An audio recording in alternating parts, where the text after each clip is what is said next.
métier en un mot? Je dirais pas ça. Nous, on est héritier d'un savoir-faire des anciens. On est héritier d'un patrimoine qu'ils nous ont laissé, un patrimoine architectural. Et nous, on a la chance de pouvoir le reproduire pour le passer aux générations suivantes. J'adhère à la CAPEB principalement pour le groupe patrimoine du coup.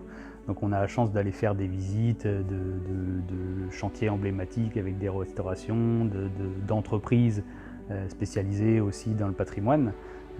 Et puis de pouvoir rencontrer un peu les confrères qui œuvrent aussi autour du patrimoine dans le secteur, parce que moi je suis un peu enfermé tout le temps à l'atelier, je ne sors pas d'ici, je vais quasiment jamais sur le chantier, donc ça me permet de pouvoir rencontrer un peu tous les différents corps de métier, les confrères qui œuvrent aussi pour le patrimoine, quoi.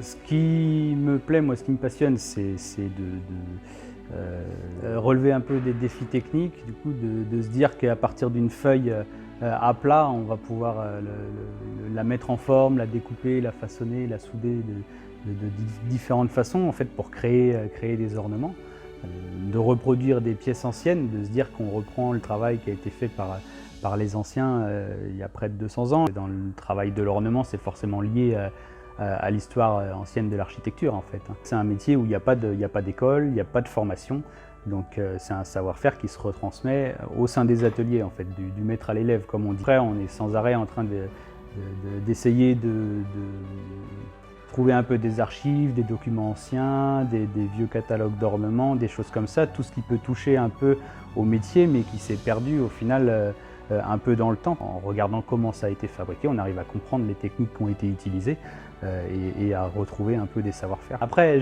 j'aime beaucoup, on fait ce qu'on appelle des petites capsules temporelles des fois, qu'on va dans des petites boîtes en fait, où on met des choses et on les cache à l'intérieur des épis en se disant que peut-être ou peut-être pas, dans 150 ans, le couvreur qui va démonter ou l'ornemaniste qui va refaire l'épi va retrouver ça et du coup ça va pouvoir le projeter 150 ans en arrière, quoi. Donc on met les visuels de l'entreprise, on met des photos des modèles que nous on a eu pour travailler, en fait, donc du modèle d'origine bien souvent, des reproductions qu'on a faites à neuf, et puis des journaux du monde, et ainsi de suite, quoi, pour qu'ils sachent un petit peu ce qui se passait.